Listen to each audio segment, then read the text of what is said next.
If you're a small business owner in New Zealand with big dreams trying to make a living here, I tip my hat to you because I don't think it's that easy. What you might not realise is how many of you there are. 97% of all Kiwi firms are SMEs, and you contribute a whopping 25% towards the country's GDP, so good on you. What was there in the budget for you? Jack all, which to me is one of the biggest oversights that no one's talking about, but it's like this every time, isn't it? There's just nothing in there. I now run a small business myself as a contractor. It's bloody time consuming. I really have no idea what I'm doing, so always seeking advice. But to make it in business, you've got to maximise your outputs, and a new report shows that simply isn't happening. And how often is this the case? Today's Xero Small Business Insights report shows the productivity fell in 2023, with the largest fall in agriculture, which dropped a staggering 12.1%. But it's not all negative. There are some sort of spotlights here and some highlights. Northland's bucking the trend. So what are they doing right? Probably coming off a small base. And what's causing so many other areas to fail? Xero Country Director Bridget Snelling is with us in the studio to explain what is going on with small business, what's happening. Nice to see you. Welcome. Yeah, thanks for having me. Good to see you. Yeah. So overall, how's small business looking? Well, the latest report from our Xero Small Business Insights shows us that at a national level, productivity has fallen 6.1%. Yep. So in the past year, all industries and all regions have seen a drop in labour productivity. So it's really tough out there. Things are not we expected going that, didn't we? We're having the country's in recession, so that means GDP is coming backwards. It means we're contracting, right? Yeah, look, it's not surprising. I think this data set goes from 2017. So we're looking at the past 7 years and pre-pandemic versus post-pandemic. Right. And what we can see is that post-pandemic, some regions and industries were doing better than others. Yes. But in the last year, all have fallen in productivity. So, that's a worry. And it's especially concerning when we think about the fact that the urban centres have fallen the most, particularly Auckland. Yes, and after Auckland, the other regions follow too. Agriculture back 12%. Yeah. What do you put that down to? Because we're still feeding the world, aren't we? Yeah, I mean, I think probably the weather events last year would have had an impact on agriculture, and that has had the greatest drop.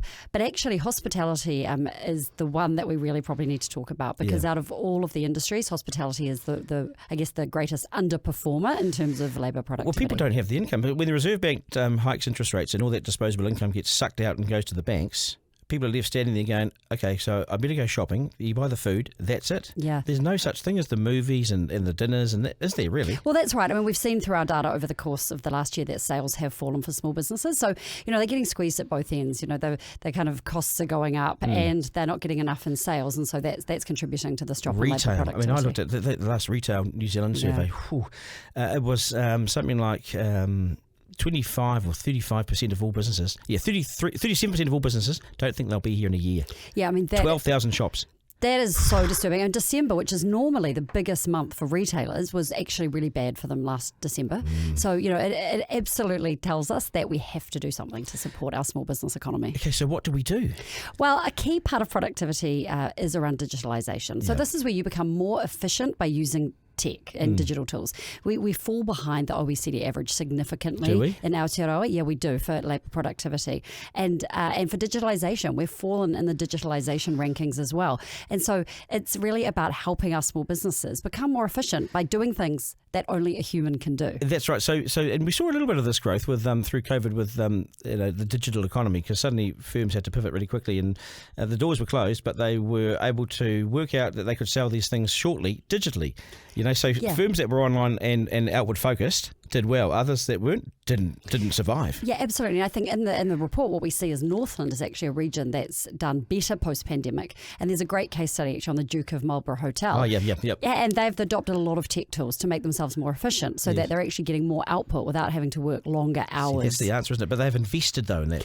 Yeah, and that's a key barrier for small businesses, right? Because it's costly, and they also don't know, well, is this the right tech for me? It's really hard. It's complicated to know exactly which is the right tech stack for you, depending on what industry you're in. There's so much development of this. There's so much AI now, and there's all these tools, and you wonder, if I'm going to chuck $100,000 into this development, which one am I picking? Am I going to waste this money? Is this going to benefit me? I mean, poor little small business. Yeah. What do you do? Well, it's kind of decision paralysis, right? I mean, what we're advocating for is for the government to get involved. And we're not talking about handouts and funding everything, although that would help, some tax credits maybe. But, if we look at Singapore, they've got this Go Digital program. And a key part of that is that they have this Chief Technology Officer as a service. So it's basically, helping with education and guidance for small businesses on what they should do. Where's that here?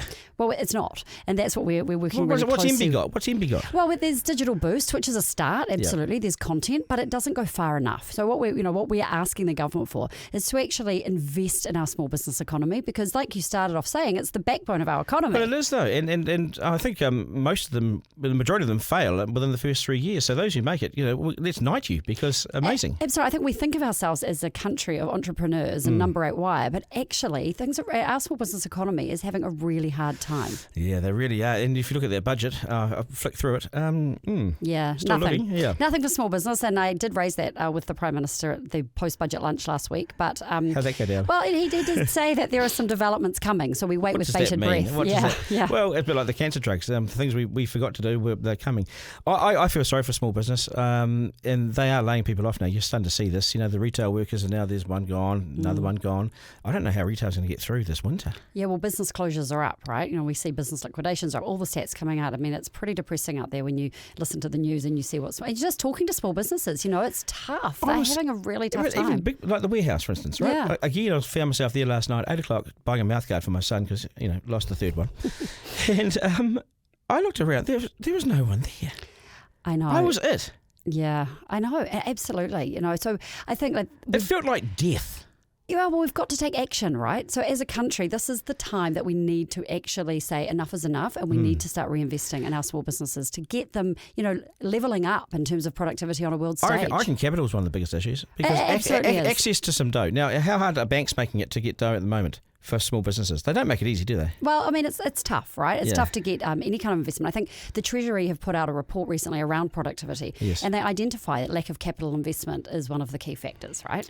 So, there's kind of this myriad factors at play here, but the thing is that there are options, and in a small step, so digital tools, investing, every small business, whether it's just one app that they take that saves them an hour a day, that is a step in the right direction. What about a tax break for investing in your business? Is there something there, or maybe the business tax rate needs to be looked at? I think everything needs to be looked at, because we are kind of at crisis point.